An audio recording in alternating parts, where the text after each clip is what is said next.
Tonight, we're going to talk about the most interesting man in the world. Spoiler alert, it's not me, Sophia. And it's not that goofball on the Dos Equis commercial either. So what makes the most interesting man in the world so interesting? He probably has interesting friends, an interesting job, maybe interesting hobbies. Maybe he dates interesting women. He's probably rich. Maybe he's good looking. And the person I'm going to we're going to learn about has all those things. He's friends with celebrities. He's an extreme sports athlete. He likes jumping off of tall things with a parachute, of course. His hobbies include flying in a helicopter, riding fast cars. His current girlfriend is a Romanian model, and his previous girlfriend was a Playboy Playmate. Oh, I mentioned he drives fast cars, right? And needless to say, he's been on talk shows. He's been invited guests on talk shows. He's even been invited to the United Nations. He's given speeches around the world. And needless to say, this guy doesn't have to worry about money. Oh, did I mention he dates models? I kind of have a man crush on this guy. I have to admit it. Anyone have any idea who I'm talking about? Leonardo DiCaprio? That's a good guess. Maybe one of his movie characters he could qualify, but he can't touch this guy. The person I'm talking about, his name is Felix Baumgartner.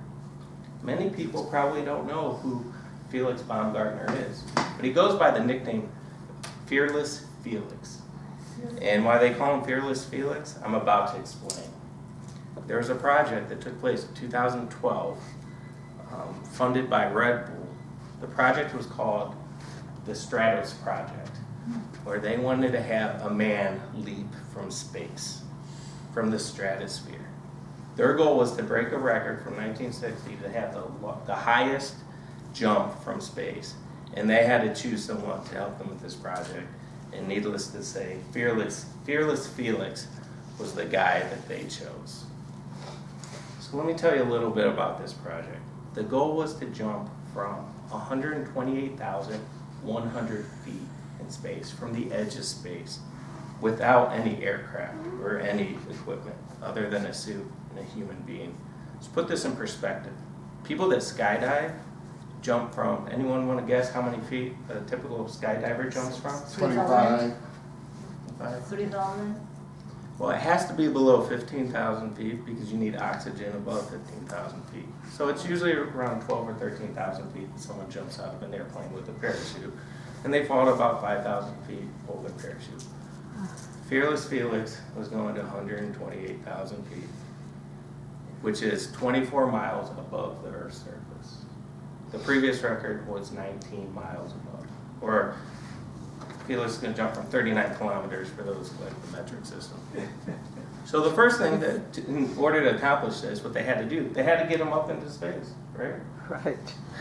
But when you're up in space, the temperature gets really cold, gets up to about negative 100 degrees Fahrenheit, and you go at pretty fast speeds.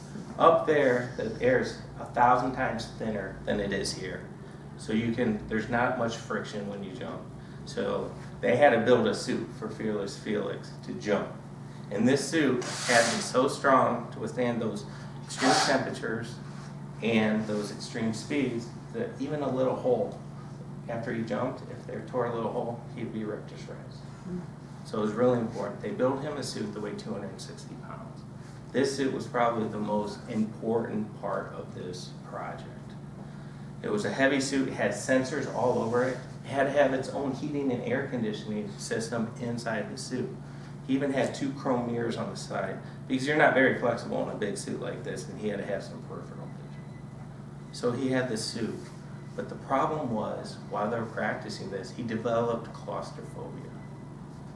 This project, halfway through in the planning, was almost canceled because Fearless Felix had a fear. He went home to Austria, met with a sports psychiatrist, got over his fear. He came back and he's ready to go. So now Felix has his suit. They have a capsule and they have to lift him up into space, 24 miles above the Earth. So how did they do that? They needed a balloon. They had a balloon 55 stories high, as thin as a plastic bag that they filled with helium. So Felix walks into his capsule. He gets lifted to 24 miles up in space. It took 2 hours to get up there. And once they reached his final height, 128,100 feet above the earth, 24 miles, he was ready to jump. Felix opened up the capsule, he stepped out on the edge, and before he jumped, he said, "Sometimes you have to go very high to realize how small you really are." With that, he gave a salute, and he said, "I'm going home," and he jumped. At 30 seconds, he was going 600 miles an hour. 40 seconds, he broke the sound barrier, 776 miles an hour. At 60 seconds, he was 800 miles an hour in free fall. But something happened they didn't plan on. He started spinning. He spun once, he tumbled, and then again, and then again, and then out of control. He felt the blood rushing to his head. He thought he was going to black out. But Fearless Felix, he's been in situations like this. He had to keep his calm. You remember from skydiving, you have to arch. He arched his back. He was able to regain control from spinning out of control at over 800 miles an hour. As he approached Earth, the friction of the Earth slowed him down. At about 5,500 feet above the Earth, he slowed down. He pulled his parachute, and was he ever so happy that that parachute opened. The free fall until he opened up his parachute took 4 minutes and 20 seconds. He reached the speed of 833.9 miles per hour, pulled his parachute, and he floated down to Earth in about 5 minutes. He landed on his feet, took a few steps, went on his knees, kissed the ground, raised his hands. He did it. He set the record. He was so proud, and so was his team in the ground control. And that is why Felix Baumgartner is the most interesting man in the world.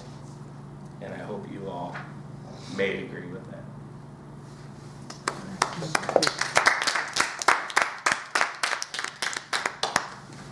Thank you.